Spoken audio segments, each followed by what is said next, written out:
बार इकट्ठा होगा, 2 मिनट लगाएंगे, कहेंगे उठाओ भाई उठाओ, जल्दी करो, इसको अंतिम संस्कार करो। बांध पिंजड़ी आगद, कुल परिवार तेरा सकल कबीला मसलत एक ठराही, एक ही सलाह मशोरा किया उन्होंने, सबकी एक राय होगी कि उठाओ उठाओ उठाओ। और बांध पिंजड़ी आगद धर दिया, फिर मरघट में ले जाई, अग्नि लगा दिया जब लंबा फूक दिया उस ठाई। अब शरीर तो फूक दिया, अंतिम संस्कार कर दिया। अब क्या होता है, ये नादान साधना बताने वाले ये नीम हकीम गुरुओं ने कैसा जुल्म कर रखा है। कहते हैं वेद बांध फिर वो पंडित आए, पीछे गरुड़ पढ़ाई, ये गरुड़ पुराण लेकर के, और गुरुजी आते हैं, वो कहते हैं भाई 7 दिन गरुड़ पुराण की कथा करनी पड़ेगी तुम्हारे घर पे। परमात्मा कहते हैं कि देखो गरुड़ पुराण अब पाठ करने से कोई लाभ नहीं है। ये गरुड़ पुराण का पाठ उसको पहले सुनाना था जब वो जीवित था, क्योंकि सदग्रंथों में विवरण होता है कि जो व्यक्ति साधना नहीं करते उनके साथ भयंकर यातनाएं हो, उनको बहुत भयंकर यातनाएं होती हैं, प्रेत बनता है उसके साथ, ऐसे होते हैं। कोई ऐसी क्रिया करता है, कोई ऐसा जुल्म करता है, कोई ऐसा पाप करता है उसका हाथ कटता है, कोई ऐसा पाप करता उसकी ऐसे पुत्र की मृत्यु होती है, कोई ऐसा करता उसकी आंखें फूट जाती हैं। तो परमात्मा कहते हैं वो ज्ञान उस मरने वाले को पहले सुनाना था, ताकि बुराइयों से बच जाता और शुभ कर्म करके अपना जीवन सफल कर जाता। अब वो गधा बनने को तैयार है और पीछे उसकी गरुड़ पुराण की कथा गुरुदेव करने को तैयार है। इस तरह की ड्रामेबाजी ने, इस तरह के नीम हकीमों ने ये भक्ति का विनाश कर डाला और मनुष्य जीवन को इन्होंने बर्बाद करवा दिया। परमात्मा कहते हैं कि नरसेती तू पसवा कीजिए गद्दा बैल बनाई, ये 56 भोग काम अनुभव रे कि कुरडी चलने जाई। और फिर क्या बताते हैं कि ये साधना शास्त्र विरुद्ध होने से फिर तुम प्रेत बन गए, प्रेत शिला पर जा विराजे। अब गुरु जी कहेंगे कि उसके पिंड भरवाओ, पितरों पिंड भराई। तेरा गजब हुई, पहले तो पितर बनवाए, भूत बनवाए, शास्त्र विरुद्ध साधना करवा के, और फिर उनके वो पिंड भरवाए, फिर वह उनके श्राद्ध निकाले, वो माल खाए गुरुजियों ने। गुरुजी तो खीर खावे, अन्यों का पितर छिप गए। वाह भाई वाह, मैं रोटी खाऊंगा आपका पेट कैसे भरेगा, अच्छे बेवकूफ बना डाला। देखो ये साधनाएं बिल्कुल शास्त्र विरुद्ध हैं और ये मनमुखी लोगों के मनमाने आचरण हैं जो पवित्र गीता जी के विरुद्ध होने से व्यर्थ हैं। तो क्या बताते हैं कि प्रेत शिला पर जा विराजे पितरों पिंड भराई, और बहर श्राद्ध खान कुआए काल काग होए कलमाही। फिर कौवे बन गए। क्या कहते हैं श्राद्ध, अब श्राद्धों के दिन चल रहे हैं, कति उन नादानों के पूरे जो ना मौज माचरी है बहका रखा जिन्होंने, एक एक दिन में 3-3 जगह भोजन खा आते हैं पंडित वो गुरुजी। तो क्या बताते हैं कि जब पहले तो भूत बनाया, पितर बना, फिर कहते हैं पिंड भरवा दिए तो वो मुक्त हो गया। फिर श्राद्ध निकालते हैं, कहते हैं तुम्हारा पिता जो ना कौवा बना हुआ है, कौवे को भोग लग गया तो समझ लो तुम्हारा श्राद्ध सफल है। कौवे ने तेरा पिताजी ना कौवा बन के आगे भोग लगाएंगे और तुम्हारा श्राद्ध सफल हो गया। अरे तेरा गजब हुई। कहते हैं बहर श्राद्ध फिर खान कुआई, वो काग हुए कलमाई। फिर वो वही आत्मा नु कहे भी वो काग बन गया, कौवा बन गया, और ये वो श्राद्ध खा गया, बेड़ा पार हो गया। कौवा रोजाना खाना खाता है, चल कौवा मान लेते, तुम्हारा पिताजी कौवा बन गया हमारा। अब वो कौवा रोजाना आहार करता है, एक दिन के पेट खाना खाने से कौवे का 364 दिन पेट नहीं भर जाता। अपने जो पूर्वज थे, जो दिन की हम श्राद्ध निकाल रहे हैं, वो दिन में 2-2 बार आहार अवश्य करते थे, और अब एक दिन के आहार में वो 364 दिन नहीं छिक सकते। ये भी हमारे साथ उन्होंने सरेआम जो है ना धोखा कर रखा है। तो अब ये भगत समाज सियाना होगा, तत्व ज्ञान से परिचित होगा, तो इन नादान संतों से पीछा छूटेगा और ये जीवन बहुत आसानी से सफल हो जाएगा। इसमें कोई साधना कठिन नहीं है, सीधा सा एक मंत्र जाप करना है, या मजदूरी करनी है, या नाम की कमाई करनी है। इस कमाई के धन से हम परमात्मा के लोक में जा सकते हैं और कोई विकल्प नहीं है। अन्य जो साधनाएं हठयोग करना, ये सिद्धि से दिया जाना, ये तो यही की प्रभुता है। इससे जीव कल्याण नहीं है, आत्म कल्याण नहीं है, मोक्ष मार्ग नहीं है। अब क्या बताते हैं आदरणीय पूज्य कबीर परमेश्वर कहते हैं कि जीवित बाप के लट्ठम लट्ठा मुए गंग पुचैया। जीवित पिताजी की तो सत्कार नहीं करते और मरने के बाद उसको गंगा में उसकी अस्थियों को प्रवाह करके आना है, उसका कल्याण हो जाएगा। परमात्मा कहते नहीं, जीवित बाप के लट्ठम लट्ठा मुवे गंग पुचैया। और जब आवे आसज का महीना वो कौवा बाप बनैया। अरे बोली सी दुनिया सतगुरु बिन कैसे सरिया।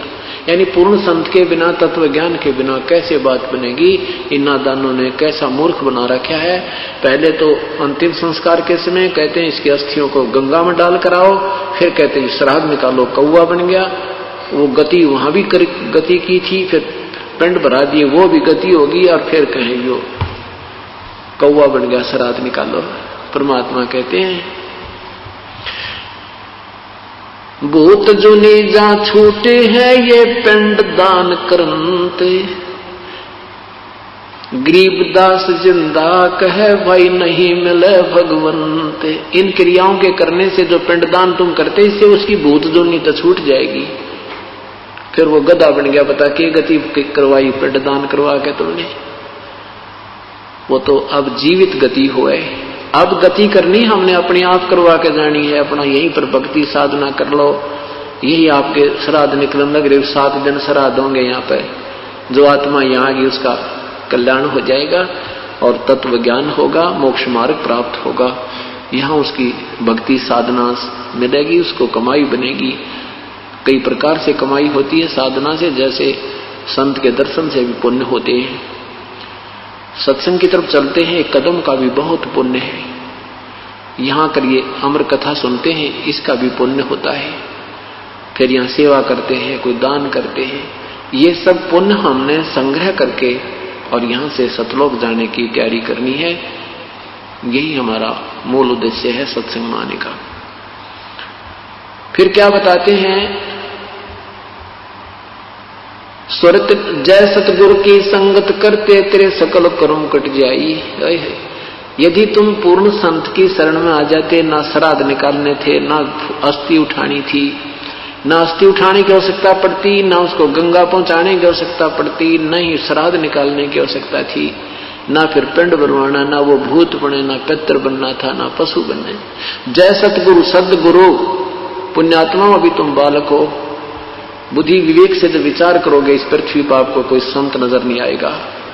अभी तक कोई सदगुरु नहीं था, या तो परमात्मा स्वयं आए थे, या फिर उन महापुरुषों को जिनको साक्षात्कार परमेश्वर ने अपना कराया था, उनको छोड़ करके अभी कोई सदगुरु नहीं थे, यानी सत्ज्ञान कराने वाले नहीं थे। अब इस तत्व ज्ञान से आप तुलना करोगे उन महापुरुषों के विचारों की, तो अपने आप पता लग जाएगा वो संत नहीं है। तो यहां क्या कहते हैं, जय सतगुरु की संगत करते तेरे सकल कर्म कट जाई। सकल कर्म, ना भूत बनना था, ना पिंड भरवाने थे, ना गधा बनना था, ना कुत्ता बनना, ना 84 में जाना था। अमरपुरी पर आसन होते जहां धूप न छाई। अमरपुरी सतलोक में आसन, यानी वहां तेरा स्थायी स्थान मिल जाता, जहां पर कोई कष्ट नहीं है, ना धूप ना छाई, यानी कोई दुख नहीं है। सुरत नृत मन पवन पियाना, शब्द शब्द समाई। गरीबदास गलतान महल में मिले कबीर गुसाई। मुझे तो गरीब कबीर परमात्मा मिल गए और ये तत्व ज्ञान मुझे दे दिया। मैं तो मस्त हो गया गलतान महल में। हमने तो कोई संशय रहा नहीं, हम सतलोक जाएंगे, क्योंकि हम उन्हीं पद चिन्हों पर चल रहे हैं, उसी रास्ते चल रहे हैं जो हमारे पूर्ण परमात्मा ने आकर हमें दर्शाया है।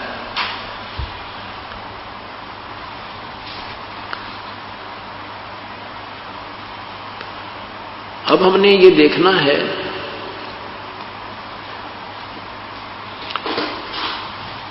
सत्संग में आने से पुण्यात्मा को ये तो ज्ञान होगा कि प्रभु की भक्ति के बिना ये मनुष्य जीवन व्यर्थ है।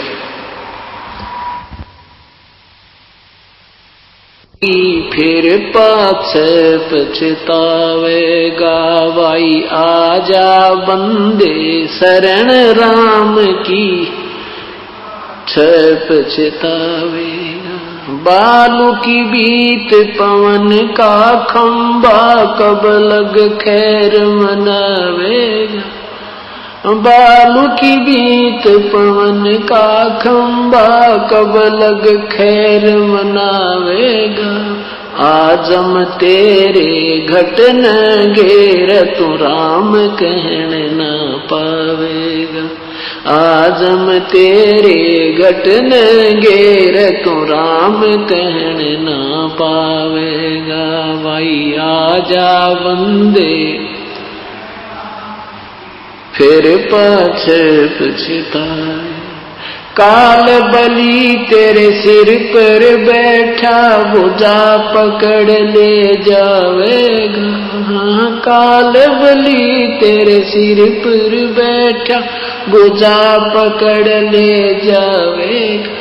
मात पिता तेरा कुटुंब कबीला सारा खड़ा लखावेगा।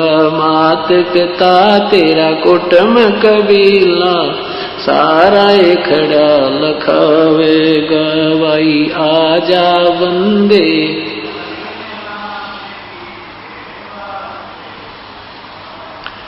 धर्म राय तेरा लेखा लेगा वहां क्या बात बनावेगा।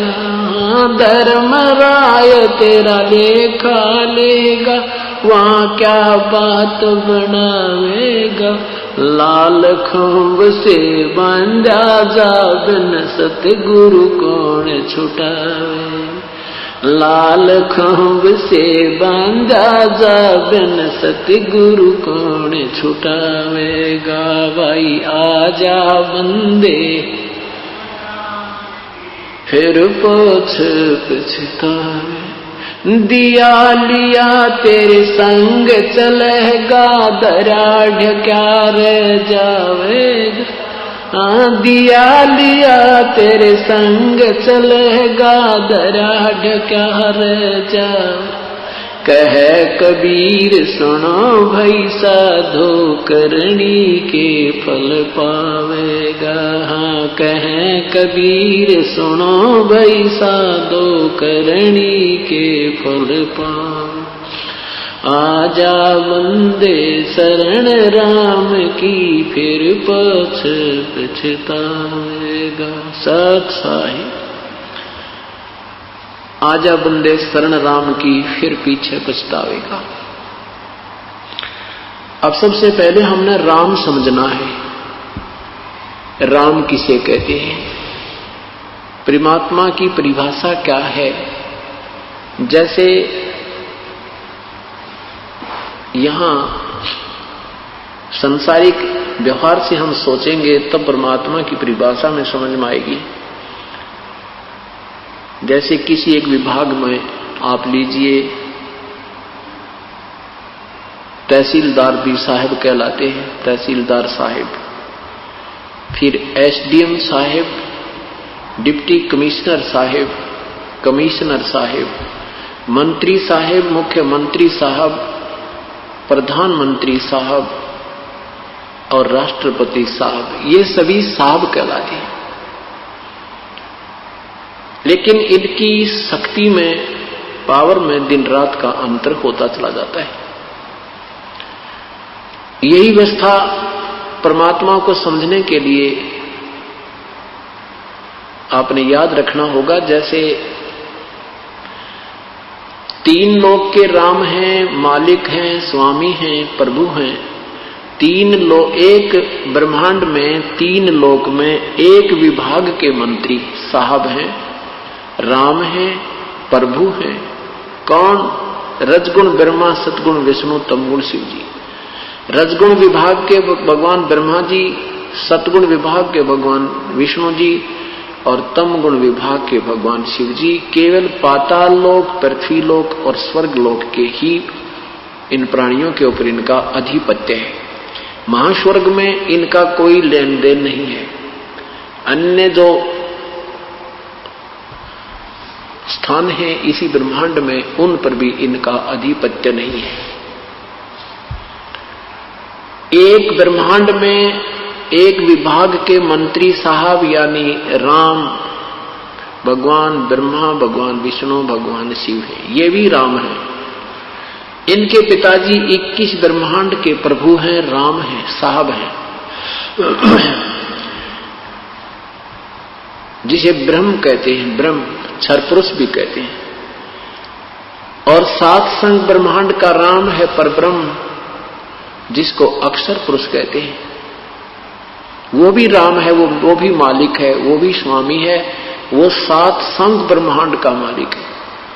और इस परब्रह्म से ऊपर एक पूर्ण ब्रह्म, परम अक्षर ब्रह्म, सतपुरुष, अकाल मूर्त, शब्द स्वरूपी राम, वो भी साब है। वो असंख्य ब्रह्मांड का, असंख्य, जिसमें ये 21 ब्रह्मांड ब्रह्म के, 7 संग ब्रह्मांड परब्रह्म के, और अपने सतलोकाधि सारे ब्रह्मांडों को मिला करके सबके ऊपर कुल मालिक वो पूर्ण ब्रह्म है, वो भी राम है। अब जैसे हम भगवान राम, भगवान कृष्ण, भगवान विष्णु, भगवान शिव, कृष्ण आदि की भक्ति करते हैं, ये पवित्र गीता जी के अंदर मना है। 7वें अध्याय के 12 से लेकर 15 श्लोक में स्पष्ट किया है कि तीनों गुणों की जो साधना करते हैं, इनसे होने वाले लाभ के ऊपर जो आरूढ़ हो गए हैं, इन्हीं से मिलने वाले जो सुख सुविधा के ऊपर जिसकी बुद्धि यहीं तक सीमित हो गई है, जिनका ज्ञान इस त्रिगुणमयी माया के द्वारा हरा जा चुका है, वो राक्षस स्वभाव को धारण किए मनुष्यों में नीच दुष्कर्म करने वाले मूर्ख अर्जुन मुझे भी ना बचते, क्योंकि गीता जी का ज्ञान ब्रह्म ने बोला था, श्री कृष्ण जी में प्रवेश करके ज्योति निरंजन काल ने बोला था। ये मेरी भक्ति भी नहीं करते, मुझे भी नहीं बचते, क्योंकि तीनों गुणों तक की पूजा करने वाले को गीता जी में रिजेक्ट किया है, व्यर्थ कहा है। क्यों कहा है? क्योंकि ये तीनों भगवान नाशवान है, इनसे मिलने वाला सुख भी अक्षीणिक है, ये सफाई नहीं है। हम इनको अविनाशी कहते थे, इनको मृत्युंजय कहा करते थे, ये मृत्युंजय नहीं है। मृत्युंजय माने जिन्होंने मृत्यु जीत ली हो, अजरो अमर नहीं है ये। इन्होंने मृत्यु, ये इनका जन्म और मृत्यु होता है। पवित्र देवी भागवत महापुराण 3रा स्कंद मोटा टाइप गीता प्रेस गोरखपुर से प्रकाशित 123 पृष्ठ पर भगवान विष्णु कहते हैं कि हे माता, तुम शुद्ध स्वरूपा हो, ये सब संसार आप ही से उद्भासित हो रहा है। मैं ब्रह्मा और विष्णु, हम तो नाशवान है, हमारा जन्म और मृत्यु होता है, आविर्भाव और तिरोभाव होता है, हम अविनाशी नहीं है, तुम ही अविनाशी हो। इससे सिद्ध हुआ कि ब्रह्मा विष्णु महेश ये नाशवान हैं, इनकी पूजा करके हमें पूर्ण लाभ मोक्ष प्राप्त नहीं होता, अर्थात ये भी साधना व्यर्थ हुई। गीता जी बोलने वाला ब्रह्म कहता है कि मेरी साधना भी 4 प्रकार के व्यक्ति करते हैं। गीता जी के अध्याय नंबर 7 के मंत्र 16 से 18 में एक अर्थार्थी, आर्थ, ज्ञानी, जिज्ञासु और ज्ञानी। अर्थार्थी वो हैं जो अपने धन लाभ के लिए कोई जंत्र मंत्र करते हैं, वेदोनुसार करते हैं। आर्थ जो संकट निवारण के लिए इसको साधना करते हैं तो वेदों के मंत्रों से ही करते हैं, अन्य किसी ओम जगदीश हरे, हनुमान चालीसा, ये जय गणेश देवा का आसरा नहीं लेते, जो ब्रह्म साधना ही मानी जाती है, जो वेदों से साधना करते हैं। और जो जिज्ञासु वो होता है जो परमात्मा की तरफ में इधर उधर भटकता है, जैसा उसने ज्ञान मिला, कोई वेदों से, कोई किसी से, किसी सुनी सुनाई से, तो उसने ज्ञान संग्रह कर लिया, फिर वो जिज्ञासु फिर वक्ता बन गया, ज्ञान बांटने लग गया, आप भक्ति की नहीं, उसको साधना ठीक मिली नहीं। कहते हैं 4थे प्रकार के ज्ञानी, इन तीनों को तो रिजेक्ट किया कि ये नहीं काम के, इनमें से ज्ञानी अच्छे हैं। ज्ञानी वो होता है जिसको ये पता लग गया कि मनुष्य जीवन बार बार नहीं मिलता, और मनुष्य जीवन प्राप्त करके यदि भक्ति नहीं की तो इसका कोई यूज नहीं, कोई लाभ नहीं। भक्ति फिर उसको वेदों को पढ़ा, वेदों में लिखा है कि केवल एक परमात्मा पूर्ण ब्रह्म ही पूजा के योग्य है, अन्य की साधना करने से भी जीव मोक्ष नहीं होता, पूर्ण रूप से मोक्ष प्राप्त नहीं होता। इसलिए उन ज्ञानी आत्माओं ने ये दृढ़ निश्चय कर दिया कि एक ही प्रभु की भक्ति करेंगे हम, और दूसरे भक्तों भगवानों की भक्ति नहीं करेंगे, वो यूजलेस है, वो व्यर्थ है। इस उद्देश्य से उन्होंने अपने ही आप निष्कर्ष निकाल लिया, वेदों को पढ़ा, उसमें लिखा कि ओम कर्तु समर, कल्वे समर और कर्तुम समर, यजुर्वेद अध्याय नंबर 40 के मंत्र नंबर 15 में ये ब्रह्म, वेदों के बोलने वाला ब्रह्म कहता है कि मेरा ओम नाम है और इस ओम नाम का जाप तू काम करते करते श्रवण कर, विषय कसक के साथ श्रवण कर, मनुष्य जीवन का मुख्य उद्देश्य जानकर श्रवण कर। लेकिन 17वें श्लोक में कहा कि 40वें अध्याय के यजुर्वेद के 40वें अध्याय के 17वें श्लोक में कहा कि वो परमात्मा, 16वें में कहा कि जो सत भक्ति करता है वो उसके पाप नष्ट हो जाते हैं। परम संत से साधना लेकर के जो साधना सत करते हैं, सत भक्ति करते हैं, उनके पाप विनाश हो जाते हैं और फिर वो पाप रहित आत्मा तो पूर्ण परमात्मा को प्राप्त होती है जो मोक्ष ऊपर गुप्त रहता है, सतलोक में है, और मेरी साधना करने वाले वो मेरे ब्रह्मलोक में आ जाते हैं। उस परमात्मा की भक्ति से जीवन का मोक्ष होगा और मेरी साधना करने वालों को भी यजुर्वेद अध्याय नंबर 40 के मंत्र नंबर 3 में आत्मघाती कहा है कि ब्रह्म तक की साधना करने वाले भी आत्मघाती है, क्योंकि ये मोक्ष नहीं होता, इससे ब्रह्म तक की साधना भी व्यर्थ है। अब गीता जी अध्याय नंबर 7 के मंत्र 18 में कहा है कि ये ज्ञानी है तो उद्धारात्मा, उद्धारमीन समर्पण कर दिया परमात्मा को, चाहे हमारा शीश भी चला जाए पर प्रभु मिल जाए। रात और दिन खाना पीना त्याग दिया, वैराग ले लिया, घर त्याग के जंगल में बैठ के ओम नाम का जाप करते रहे, लेकिन ओम नाम के यानी वेदों में वर्णित विधि से प्रभु प्राप्ति नहीं है, या उनकी समझ में आई ना। गीता जी अध्याय नंबर 4 के मंत्र नंबर 34 में कहा कि उस परम तत्व को, परमात्म तत्व को जानने के लिए किसी तत्वदर्शी संतों की तलाश कर, खोज कर वो जैसा मार्गदर्शन करें वैसे कीजिए। और अपनी साधना के विषय में गीता बोलने वाला प्रभु कहता है 8वें अध्याय के 13वें श्लोक में कि ओम इति एकाक्षरम ब्रह्म व्यवहारन माम अनुसमन ये प्रियाति तजन देहम सयाति परमाम गतिम। मेरा तो केवल एक ओम नाम है और जो ये एक ओम अक्षर नाम है, इसको मुझ ब्रह्म का एक अंतिम सांस तक जो इसकी साधना करता है वो मेरे वाली परम गति को प्राप्त होता है। 8वें अध्याय के 7वें, 6ठे और 5वें और 7वें श्लोक में कहा है कि जो मेरी साधना करेगा वो मुझे प्राप्त होता है, और युद्ध भी कर और मेरी साधना भी कर।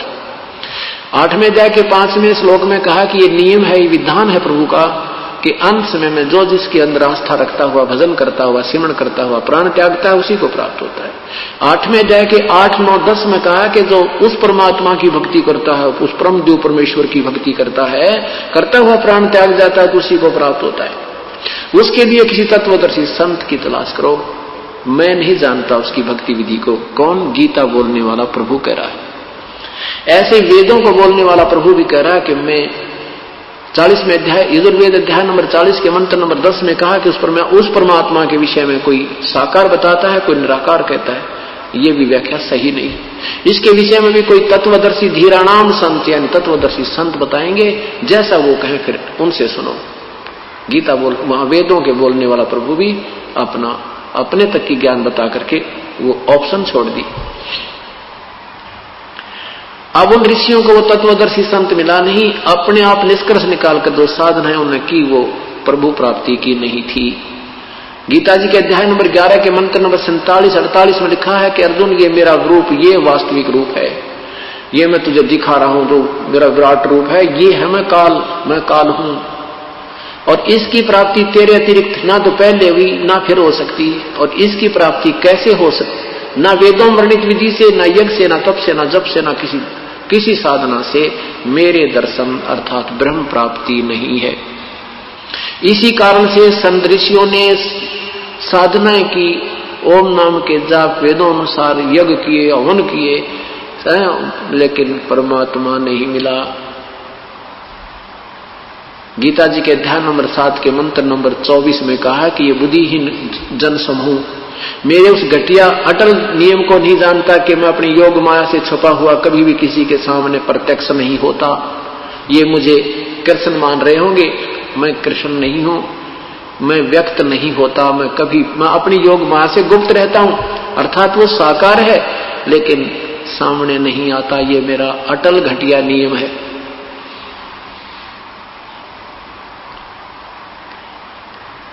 अब इन ऋषि ज्ञानी आत्माओं ने वेदों को पढ़कर ओम नाम को सेलेक्ट किया और ओम नाम को मान लिया ये पूर्ण परमात्मा की प्राप्ति का है। सतगुरु बिन काहू न पाया ज्ञाना, जो थोथा वो छड़े किसाना। ये वशिष्ठ मुनि जैसे भी महापुरुष अपना जीवन व्यर्थ कर गए क्योंकि उनको तत्वदर्शी संत नहीं मिला। और जो परमात्मा स्वयं तत्वदर्शी संत बनकर आए थे इन्होंने उसकी बात को स्वीकार नहीं किया, उसको वामदेव कहने लगे।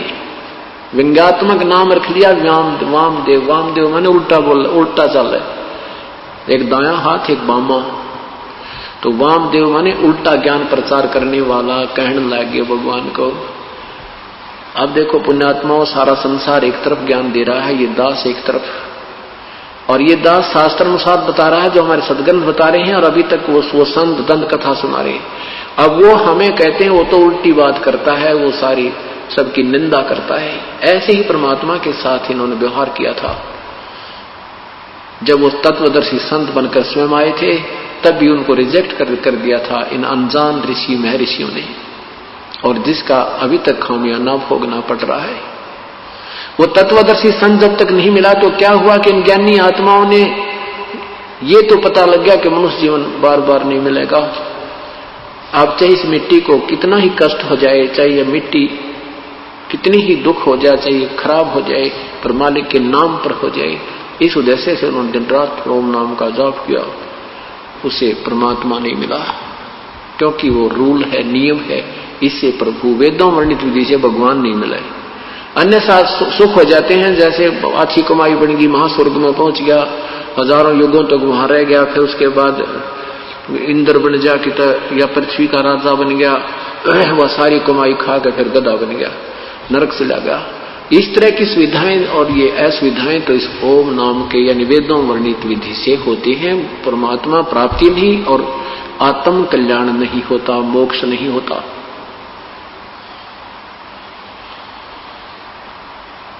इसलिए गीता जी अध्याय नंबर 18 में 7वें अध्याय नंबर 7 के मंत्र 18 में कहा कि ये ज्ञानी आत्मा है तो उद्धार में ना अपना समर्पण कर दे, जान भी दे दे भगवान के लिए, उल्टी ना हटे। ये है तो इतनी नेक, परंतु ये नादान उस तत्वदर्शी संत ना मिलने से मेरे वाली घटिया साधना में ही लीन रही, आश्रित रही, अनुतमाम, ये मेरे वाली अनुतमाम गति में आश्रित रही। कितना प्यारा ज्ञान दिया पवित्र गीता जी में। और फिर 7वें अध्याय के 19वें श्लोक में लिखा है कि बहु नाम जन्माना मनते ज्ञानमान माम प्रवृत्ते। बहुत कोई जन्म अंत के जन्म में कोई ज्ञानी आत्मा ब्रह्म साधना करता है, मेरी साधना करता नहीं तो नीचे की साधना करते हैं, कोई देवी की, कोई देवता की, कोई यक्ष की, कोई भूतों की, या छोटी जैसे जय गणेश जय गणेश जय गणेश देवा, इस तरह की आरतियां करते हैं। कोई बहुत ही पुण्यात्मा अच्छे संस्कार हो जिसके कोई जन्म कौन से जन्म में एकाध आत्मा मेरी भक्ति करता है, नहीं तो अन्य उपासना में लगा रहता है। और वासुदेव सर्वमिति स महात्मा सुदुर्लभ, ये बताने वाला कि ना ब्रह्म पूजा के योग्य है, ना पर ब्रह्म पूजा के योग है, ना ये ब्रह्मा विष्णु महेश से पूर्ण मोक्ष है, ये और पूर्ण ब्रह्म ही पूजा के योग है, उसकी ये साधना है। ऐसा साधु तो, ऐसा संत तो बहुत मुश्किल है, शो दुर्लभ है, बड़ी मुश्किल से मिलने वाला, बहुत कठिनता से मिलेगा तुझे वो संत जो ये सारा ज्ञान बतावे कि ये भी पूजा के योग नहीं, वासुदेव ही पूजा के सर्वस्व है। अब वासुदेव की परिभाषा और समझनी होगी।